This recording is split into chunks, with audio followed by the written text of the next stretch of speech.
مساء الجمال على كل عشاق النادي الاهلي في كل مكان. اهلا وسهلا بحضراتكم في حلقه جديده من حلقات مشجع التالتة. كالعاده حلقه النهارده مليئه باهم الاخبار والتفاصيل المهمه جدا اللي بتخص النادي الاهلي. بس في الاول كده وقبل ما نبدا حلقتنا يا ريت ما تنساش تعمل لايك على حلقه النهارده فضلا وليس امرا. وحابب اقول لك انك انت تقدر تتابع كل اخبار الاهلي من خلال قناتنا. انزل دلوقتي اشترك في القناه وفعل زرار الجرس عشان تتابع معانا كل جديد عن اخبار الاهلي. مش هطول عليكم اكتر من كده، تعالوا بينا نبدا حلقتنا باول اخبار الاهلي. الاهلي ينفي كل ما يقال عن تقدم نادي الاتحاد السكندري بعرض من اجل الحصول على خدمات محمد مجدي قفشه في يناير القادم. ومصدر يؤكد بان كل ما يقال عباره عن اجتهادات صحفيه ولا اساس لها من الصحه، ولا توجد اي عروض رسميه للاعب للرحيل في يناير مثلما تداولت بعض الاخبار خلال الايام الماضيه. لكن هناك نيه مشتركه من جانب مسؤول الاهلي وقفشه على الاكتفاء على ما قدمه للنادي خلال الفتره التي قضاها مع الفريق، والرحيل في يناير القادم حال وصول عرض مناسب له قبل مواجهه الاهلي في الجوله الثانيه من دور المجموعات من دوري الابطال.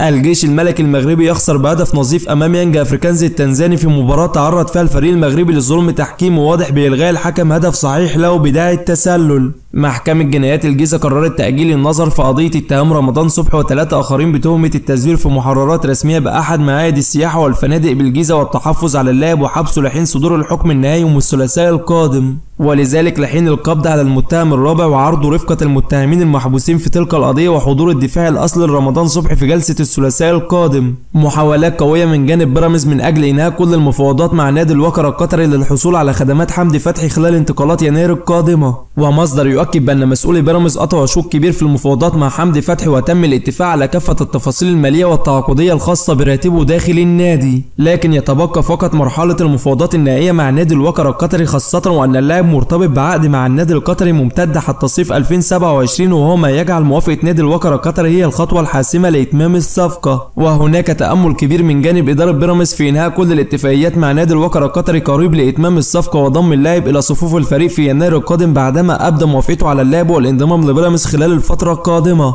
الأهلي يؤكد بأن سبب غياب أحمد عبد القادر عن مواجهة شبيبة القبائل الجزائري بسبب شعور اللاعب بآلام في العضلة الخلفية في التدريبات الختامية للفريق قبل مواجهة شبيبة القبائل. واللاعب سيجري بعض الإشاعات الطبية خلال الساعات القادمة للاطمئنان على حالته وتحديد موقفه من المشاركة مع الأهلي في التدريبات الجماعية خلال الأيام القادمة. محمد شكري سيخضع لبعض الإشاعات الطبية على عضلة السمانة غدا لتحديد موقفه من السفر مع بعثة الأهلي الذي ستخوض لقاء الجيش الملكي المغربي في الجولة الثانية من دور المجموعات في دوري الأبطال، ولذلك للاطمئنان على حجم الإصابة الذي تعرض لها مؤخرا في التدريبات الختامية للأهلي قبل مواجهة شبيبة القبائل الجزائري في دوري الأبطال. ارتياح كبير يسيطر على إمام عاشور بعد مشاركته مع الأهلي اليوم كبديل وتسجيله هدف في مرمى شبيبة القبائل الجزائري في دوري الأبطال.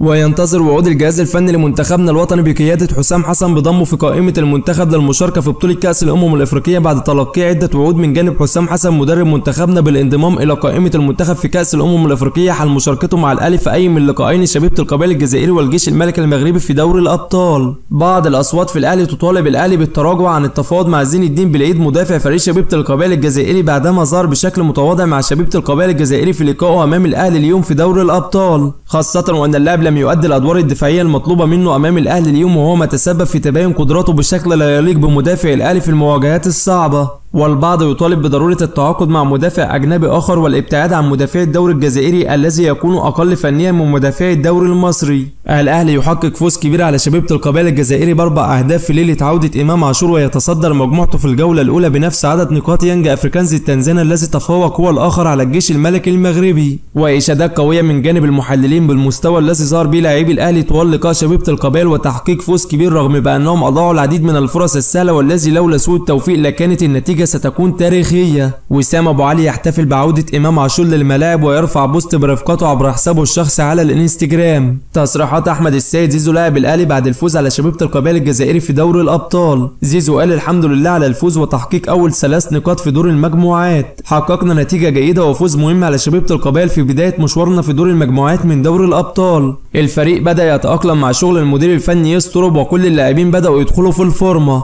ولدينا طموحات في الوصول لأفضل شكل دائما. كانت النتيجة ستكون أكبر من كده لو استغلنا الفرص التي أتيحت لنا طوال اللقاء، ولكن الحمد لله حققنا الفوز أيضا بنتيجة كبيرة والأهم ال3 نقاط. بعاني من بعض الآلام البسيطة واستطعت اللعب لمدة 70 أو 75 دقيقة، وسوف أرى مع الدكتور أحمد جاب الله طبيب الأهلي مدى جاهزيتي للمباراة القادمة. المباريات كلها صعبة والأهلي في أصعب مجموعة في دوري الأبطال، وكل المباريات صعبة وسنأخذ كل اللقاءات خطوة بخطوة. بطالب لاعبي الأهلي بإغلاق صفحة مباراة شبيبة القبائل ونبدأ التركيز والاستعدادات للمواجهات القادمة. الجهاز الطبي للأهلي يؤكد بأن الإصابة التي تعرض لها محمد الشناوي عبارة عن شد في العضلة الضمة، وهو ما تسبب في خروجه من لقاء شبيبة القبائل في دوري الأبطال. واللاعب سيخضع لبعض الإشاعات الطبية غدا لتحديد موقفه من السفر مع بعثة الأهلي التي ستخوض لقاء الجيش الملكي المغربي في الجولة الثانية من دور المجموعات من دوري الأبطال. بعض الأصوات تطالب محمد الشناوي بمراجعة نفسه لاستعادة مستواه بعدما تسبب في خطأ فادح في ماتش الأهلي وشبيبة القبائل تسبب في إحراز هدف شبيبة القبائل الوحيد طوال اللقاء. والبعض الآخر يطالب بضرورة مشاركة مصطفى شوبير أساسيا في المواجهات القادمة بعد إنقاذه لفرصتين محققين في لقاء شبيبة القبائل اليوم، ولكي يراجع الشناوي نفسه لاستعادة مستواه مجددا.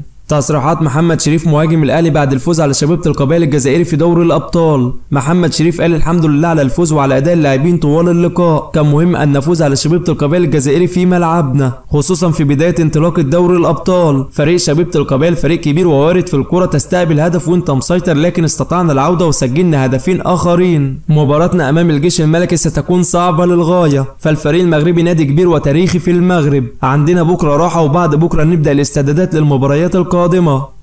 تصريحات وائل جمعة بعد فوز الأهلي على شبيبة القبائل الجزائري في دوري الأبطال. وائل جمعة قال: وجه ممتاز للأهلي وبداية قوية في دور المجموعات من دوري الأبطال، وهذا يعكس الإضافة اللي أضافها يستروب مدرب الأهلي في توليه قيادة المباراة فنيا بشكل جيد. يستروب مدرب ممتاز وقدر يسبق قدرات الفريق وعالج العديد من الأخطاء التي كان يقع فيها الأهلي مؤخرا. النقطة البدنية والنقطة الدفاعية عامل مهم بالنسبة للاعبي الأهلي خلال المرحلة القادمة، فيستروب بيستغل الأدوار بشكل ممتاز ولا يهتم بأسامي الفريق وخلى الفريق أكتر توازن. قرار ممتاز من يستروب إن ادى الفرصة لحمزة عبد الكريم وإمام عاشور ومحمد علي بن رمضان. لما الثلاثي نزل أرضية الملعب استعادوا قوة الفريق بدنيا، وده خلى الفريق يفضل مسيطر ويزود الحصيلة التهديفية. تصريحات يستروب مدرب الأهلي بعد الفوز على شبيبة القبائل الجزائري في دور المجموعات من دوري الأبطال. يستروب قال: بداية جيدة للأهلي بالفوز على شبيبة القبائل الجزائري بنتيجة جيدة في دور المجموعات. سيطرنا على مجريات اللقاء وصنعنا العديد من الفرص وسجلنا 4 أهداف فقط، ولكن هناك ربع ساعة في الشوط الثاني منحنا المنافس الفرصة للعودة وتسجيل هدف في مرمانا. كان من الطبيعي أن نفوز اليوم ب7 أو ب8 أهداف لأننا صنعنا العديد من الفرص خلال اللقاء. من الناحية البدنية هناك تحسن كبير في الأداء البدني وسنبذل مجهود بدني جيد خلال المرحلة القادمة، لكن في النهاية هي بداية موفقة للأهلي اليوم في دوري الأبطال. نحن فريق واحد ونفوز سويا والأخطاء واردة في كرة القدم. شاهدت الهدف الذي سكن في شباكنا اليوم أمام شبيبة القبائل، وكان هناك لمسة من ياسر إبراهيم وهو ما تسبب في تصعيب الأمور على الشناوي. من السهل بأنني أشاور على اللاعب المخطئ، لكن بالنسبة لي هو الفريق ككل، وكان علينا أن نسجل هدف آخر وهو ما حدث بتسجيل هدفين آخرين. نحن نحتاج كل اللاعبين ولدينا 20 لاعب اليوم موجودين، وشاهدت مصطفى شوبير شارك وعمل إنقاذ جيد. الموضوع الخاص بالمشاركة المستمرة للاعبين يكون من خلال أدائه في التدريبات، ومن يقدم أداء أفضل في التدريبات بالتأكيد سوف يشارك بشكل مستمر في المباريات مع الأهلي خلال المرحلة القادمة. وبكده يا صديقي نكون وصلنا لنهاية حلقة النهاردة اللي بتمنى تنال إعجابكم. في نهاية حلقتنا ما تنساش تعمل لايك، ولو أنت مش مشترك في القناة اشترك في القناة وفعل زرار الجرس عشان تتابع معانا كل جديد عن أخبار الأهلي.